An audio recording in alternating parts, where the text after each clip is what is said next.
It's time for another tutorial. This one is going to be the shortest and easiest yet. I might not even talk very much. It's incredible. This one is for I'm Alive by Michael Franti and Spearhead. For the guitar, it requires only 3 chords: G, A minor, and C. Those are the only 3 chords you're going to use for the entire song. It's a bit loud. I'm just going to turn down a tiny bit. Okay, maybe a little less bassy. And you might want to consider, playing this one without a pick. I'm not sure why you're focused on my thank you. Because you're going to be using a technique on this one which is called muting, or palm muting. It's not exactly palm muting, but it's close enough. So I think it's easier if you don't use a pick. If you want to use a pick, of course, you're welcome to do it. So the pattern is just 1, 2, 3, 4.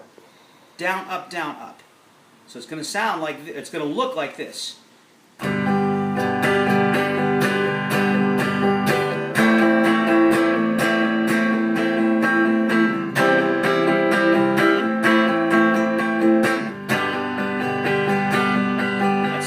For verse and chorus, except there's one little thing. This is where the mute comes in.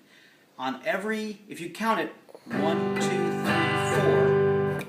On every third, on every number 3 beat, you're going to mute the strings with your hand. So it's going to be like this.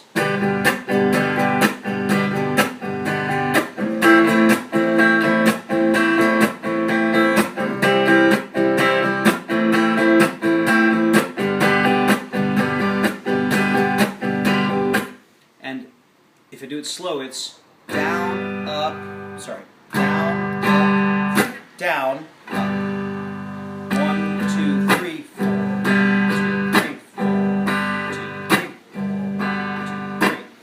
The way you make that, sometimes it's called a chuck or a mute, is you put your downstroke and you end your downstroke just by pressing the side of your thumb against the strings. Slowly, it gets to be really easy when you've done it a lot. It's not so easy when you first start. So one more time.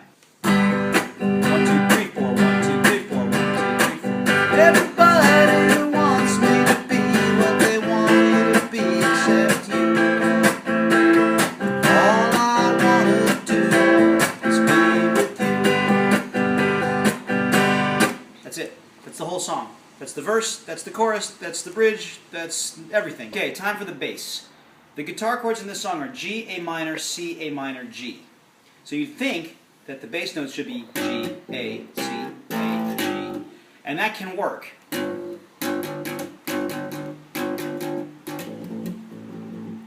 Yeah, it works okay.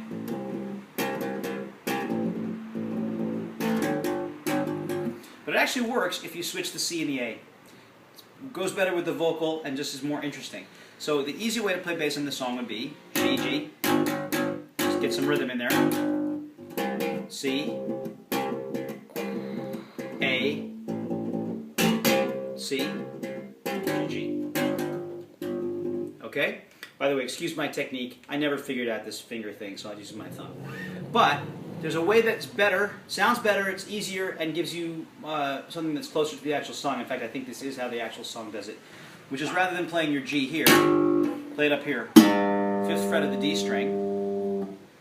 And rather than playing, which is cool but kind of boring, I think the bass pattern in the song is this. Like that. So you're going G, that would be E, D. So it's like this. And then when you go to the C, then they go to the A, they do it like this, or you could do it up here.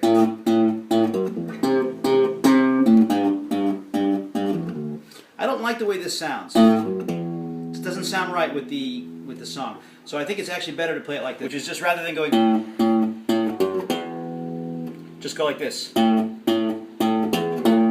you're going A, E, A. So the whole thing put together would be this.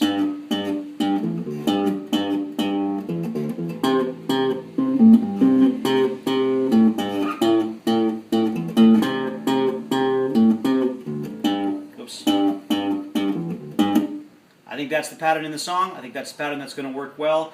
The other nice thing about this, unlike playing the open G and the G, C, and the open A, is this is another shape. Once you've got it and you're used to the song, if you're playing with somebody who needs to sing in a different key, you can move it without thinking about it. They want to do it in B flat, fine.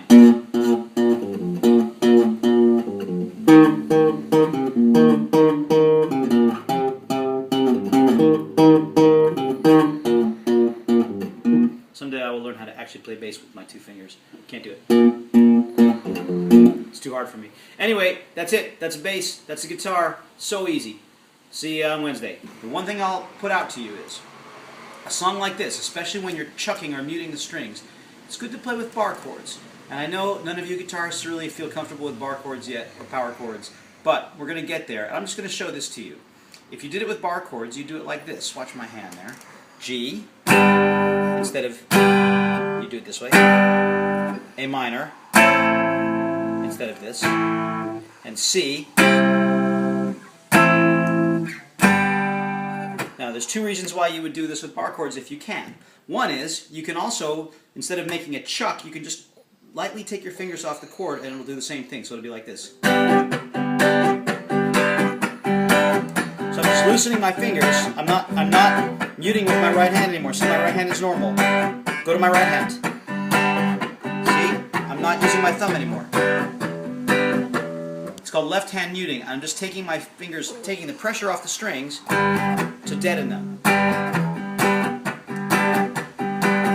No, A minor.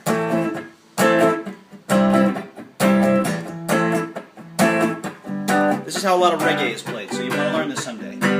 If you have time to learn it for this concert, great. If not, something to do over the summer. The other reason why bar chords are good for a song like this is, let's say you're singing along with a person you don't know that well, or someone else says, hey, I know that song, let's sing. But like, oh, I'm sorry, I can't. That's too low for me. Well, with a bar chord, no problem. Move it up. Everybody wants me to be what they want me to be, except you. But all I want to do is be with you. So that's what's great about bar chords. You can move anywhere without a capo, and you don't have to know what the notes are. You just say, if it's the same as if you go.